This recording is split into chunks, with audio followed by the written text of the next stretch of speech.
በዓለም ላይ 10 አስደናቂ የገና በዓል አከባበሮች። ገና በመላው ዓለም በደስታ የሚከበር በዓል ነው። ለኛ ለኢትዮጵያውያን ገና ማለት ቤተክርስቲያን፣ የገና ጨዋታና የቤተሰብ ስብስብ ነው። ነገር ግን በሌላው ዓለም ገናን የሚያከብሩበት መንገድ እጅግ በጣም ይለያያል።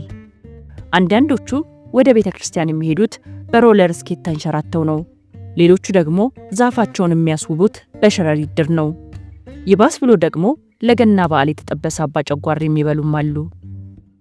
ዛሬ በቀጣይ ገጽ ቻናላችን በዓለማችን ላይ ያሉ 10 እጅግ አስደናቂና እንግዳ የገና በዓል አከባበሮችን ይዘንላችሁ መጥተናል።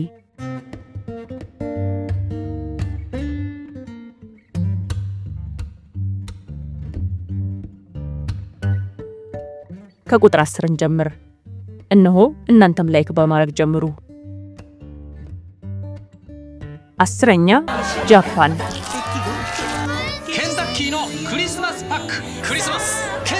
ዝርዝራችንን የምንጀምረው ከጃፓን ነው። በጃፓን ክርስትና ሰፊ ባይሆንም ገና ግን ይከበራል። ግን እንደኛ በዶሮ ወጥ እንዳይመስላችሁ፣ በኬኤፍሲ ነው። እንደ አውሮፓውያን አቆጣጠር በ1974 በተፈጠረ የግብይት ዘመቻ ዛሬ በሚሊዮኖች የሚቆጠሩ ጃፓናውያን ለገና በዓል የኬኤፍሲ ዶሮ ለመብላት ወራትን ቀድሞ ቦታ ያስይዛሉ። ያለ ዶሮ ገና የለም።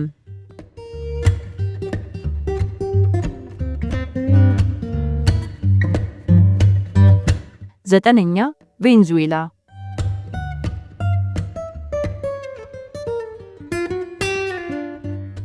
ወደ ደቡብ አሜሪካ ካራካስ ቬንዙዌላ እንሂድ። እዚህ ሀገር በገና ጠዋት ወደ ቤተክርስቲያን ለመሄድ መኪና ያስፈልጎትም። መንገዶች ለተሽከርካሪ ይዘጉና ህዝቡ በሙሉ በሮለር ስኬት አድርጎ እየተንሸራተተ ወደ ቅዳሴው ይሄዳል። ይህ ለየት ያለ ደስታን የሚፈጥር ልማድ ነው።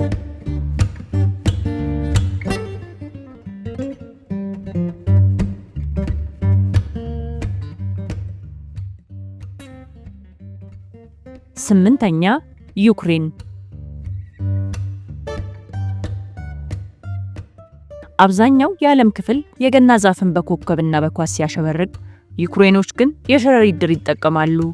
ይህም ከአንዲት ድሃ መበለት ታሪክ ጋር የመጣ ነው። ገንዘብ ስላልነበራት ዛፏን ማስጌጥ አቅቷት ታለቅሳለች። ከዚያም ሸረሪቶች መጥተው ዛፏን በወርቃማ ድር አስጌጡላት ይባላል። ለዩክሬኖች የሸረሪት ድር የብልጽግና ምልክት ነው።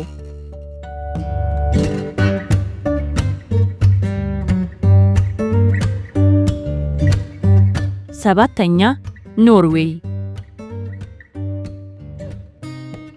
ኖርዌጂያኖች በገና ዋዜማ አንድ ትልቅ ስራ አለባቸው።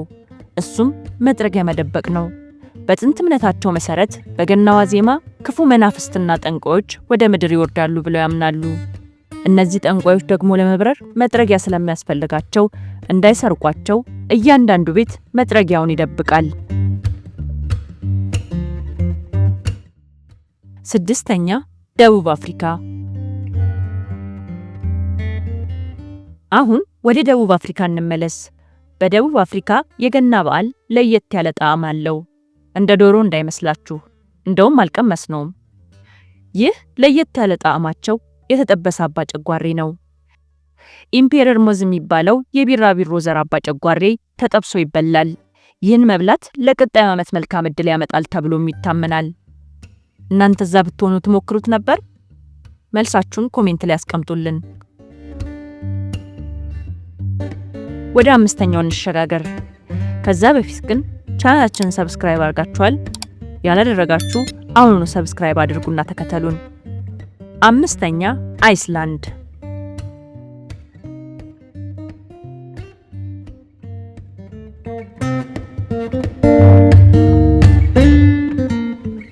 በአይስላንድ አንድ የገና አባት ብቻ አይደለም ያለው፣ 13 ናቸው።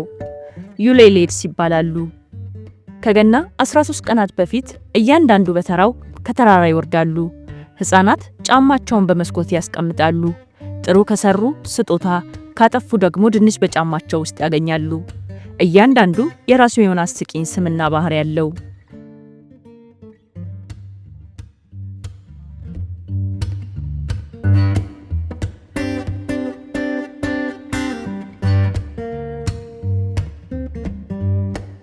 አራተኛ ኦስትሪያ። ገና የደስታ ብቻ ሳይሆን የማስፈራራትን በዓል የሆነባት ሀገር ኦስትሪያ ናት። እዚያ ክራምፐስ የሚባል አስፈሪ አውሬ አለ። የቅዱስ ኒኮላውስ ወይም የገና አባት ተቃራኒ ነው። ክራምፐስ በጎዳናዎች ላይ እየዞረ መጥፎ ሕፃናትን ያስፈራራል። የኦስትሪያ የገና ሰልፎች ልክ እንደ አስፈሪ ፊልም ናቸው።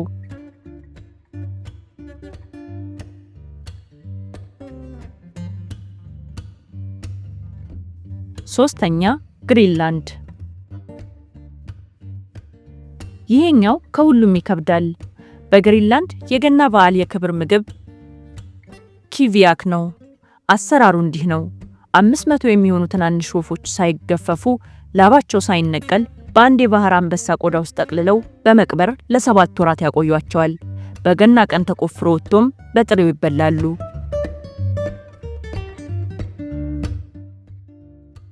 ሁለተኛ ፊሊፒንስ። ወደ እስያ ፊሊፒንስ እንሂድ። በዓለም ላይ ረጅሙን የገና በዓል የምታከብረው ይህች ሀገር ናት። ከመስከረም ወይም ሴፕቴምበር ወር ጀምሮ የገና መዝሙሮች ይከፈታሉ።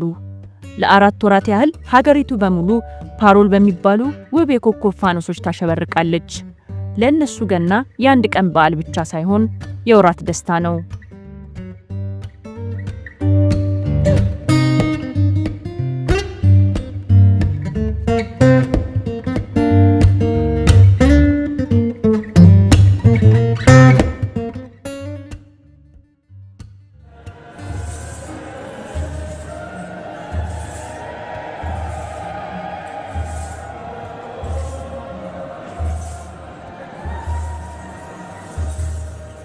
አንደኛ ኢትዮጵያ። በመጨረሻም ቁጥር 1 ላይ የራሳችን እናት ሀገር ኢትዮጵያ። የኢትዮጵያ የገና አከባበር በተለይም በቅዱስ ላሊበላ የሚደረገው በዓለም ላይ ተወዳዳሪ የሌለው ነው። ነጭ የለበሱ ምዕመናንና ካህናት በልዩ ዝማሬ የሚታዩበት፣ ካህናቱ ከላይ ሆነው ሲታዩ የሚፈጥሩት የመላእክት አስተላለፍ ምስል፣ ይህ መንፈሳዊ ድባብ የትም አይገኝም። ቤዛ ኩሉ እንዲህ በአማረ መልኩ ይወረባል።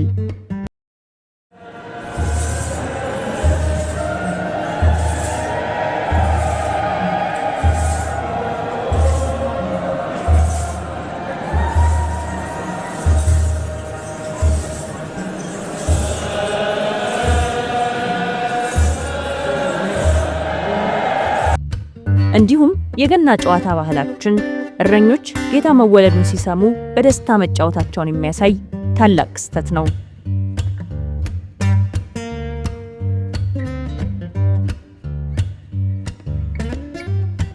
እንግዲህ ተመልካቾቻችን ዓለም እንዲህ ናት።